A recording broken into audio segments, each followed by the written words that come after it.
Hello friends, आज मैं आप लोगों को कपूर के बारे में कुछ महत्वपूर्ण जानकारी दूंगी। हम सभी लोग जानते हैं कि कपूर हर क्षेत्र में बहुत फ़ायदा करता है और हम लोग पूजा के इसमें भी कपूर जलाते हैं। तो अगर आप पूजा में कपूर जलाते हैं तो उससे आपकी मनोकामनाएं पूर्ण होती हैं और आपको सकारात्मकता का वास होता है। और आप अगर मंगलवार को, शनिवार को अगर आप घर में पोछे के पानी में कपूर डाल करके पोछा लगवाते हैं और साथ में थोड़ा सा नमक भी डाल दीजिए तो उससे जितनी भी घर की नेगेटिविटी है वो दूर होती है, वास्तु दोष दूर होते हैं और घर में एक अच्छा वातावरण रहता है और आपस में लोगों में प्यार भी रहता है। अगर आप कपूर के एक बॉटल में आप थोड़ा सा कपूर और थोड़ा सा विनेगर डाल करके और एक दो उसमें लौंग डाल दीजिए और उसको एक बॉटल में भर के रख लीजिए। तो इससे आप जब स्प्रे करके अपने किचन के स्लैब्स वगैरह साफ़ करेंगे, उसे करेंगे तो वो बिल्कुल साफ़ हो जाएगी और उसमें एक अच्छा खुशबू आती रहेगी। और आपको जैसे फ़िनाइल डालते हैं कुछ है, उससे मक्खी मच्छर भी हमारे घरों में नहीं आते हैं और बहुत अच्छा रहता है। आप कपूर को एक बाउल में रख करके अपने बाथरूम में रख सकते हैं, इससे भी नेगेटिविटी दूर होती है।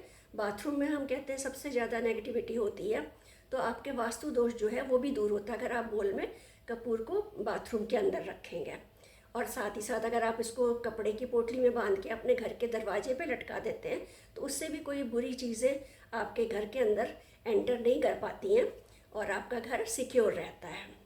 एक और इसका टिप है कि अगर आप अपने बेडरूम में कपूर को एक कांच की बॉटल कटोरी में करके रखते हैं तो इससे ये आयुर्वेदिक का उसका बताया हुआ है कि अगर आपको कोई माइग्रेन का दर्द है, आपके कमर में, घुटने में, पीठ में दर्द है, आपकी नसों में कुछ ब्लॉकेज है, तो वो सब भी खुल जाते हैं। इससे आप अपने बेडरूम में रखते हैं और बेडरूम में रखने से आपका पति पत्नी का आपस में प्रेम रहता है और उस आपके बीच में एक अच्छा सामंजस्य रहता है।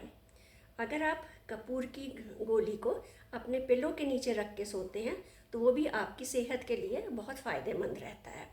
इसी तरीके से अगर आप कपूर को पानी में डाल करके नहाते हैं तो उससे भी आपकी जो नसें हैं, मन नसें खुलती हैं और आपके ऊपर एक पॉजिटिविटी हमेशा बनी रहती है। तो इस तरीके से छोटे छोटे से उपाय हैं, अगर हम इनको अपनाएं तो हमारे घर के वास्तु दोष जो हैं वो भी दूर होते हैं। इसीलिए मैं एक ये भी बताते हैं कि आप अगर एक नींबू लीजिए, उसको पूरा उसका रस निचोड़ दीजिए और नींबू को उल्टा कर लीजिए। जो उसकी चिकनी वाली साइड होती है उसमें आप एक दिया, आप अपनी रुई का दिया जैसा बनाते हैं, आप रुई का दिया बना करके उसमें डाल के घी तेल जो भी आप डाल के जलाते हैं उसके अंदर आप अगर एक कपूर और दो लौंग डाल करके अपने घर के बाहर जला दें तो वो भी आपके लिए बहुत अच्छा रहता है। उससे भी कोई नेगेटिविटी नहीं आती है घर के अंदर और घर में सुख शांति बनी रहती है। इसी तरीके से अगर आप नारियल के तेल में कपूर डाल करके, एक आप नारियल का तेल थोड़ा सा ले लीजिए, उसमें कपूर डाल के रख दीजिए, उससे अगर आप अपने सिर में मसाज करते हैं तो आपके सिर दर्द को आराम मिलता है, सिर में थोड़ी सी ठंडक भी मिलती है। और अगर जैसे छोटे बच्चों को जूं वगैरह हो जाती है तो उसके लिए भी बोलते हैं कि वो कपूर वाला तेल जो है आप नारियल में कपूर मिला के वो लगाने से वो भी मर जाती हैं। और उनसे बच्चों को, स्कूल में छोटे बच्चे होते हैं, स्कूलों में उनको आपस में कई बार जूं वगैरह हो जाती है तो उसको लगाने से उसमें भी बहुत फ़ायदा मिलता है। तो कपूर के छोटे छोटे से उपाय हैं, इनको हम करके अपनाएं तो इसको बहुत अच्छा था। एक नींबू का ये भी है कि आप आधा नींबू काट लीजिए और उसके ऊपर आप कपूर रखिए, उस कपूर को रख के आप अपने कमरे में रख लीजिए या अपने पास में रख लीजिए।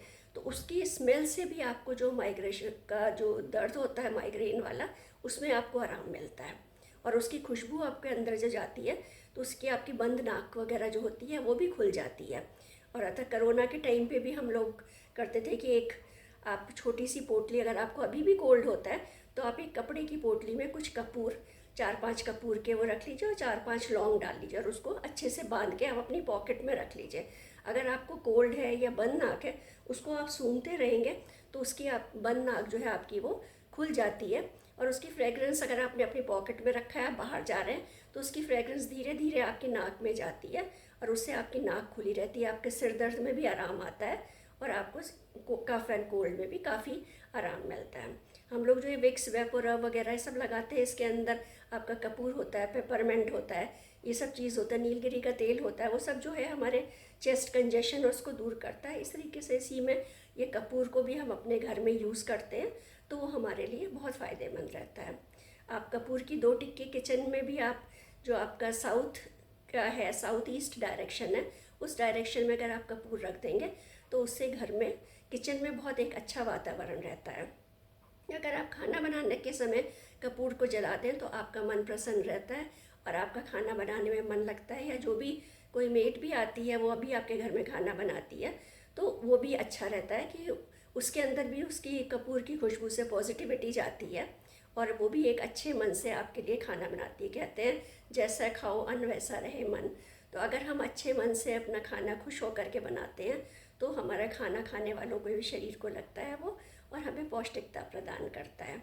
तो एक कपूर है उसका हर जगह उपयोग है, चाहे आपका वास्तु हो, एस्ट्रोलॉजी है, घर में है, साफ़ सफाई में है, हर जगह हम फिनाइल और वो सब डालते हैं। उसकी जगह आप कपूर और नमक डाल करके उसका पोछा लगाएंगे तो वो बहुत फ़ायदेमंद होता है।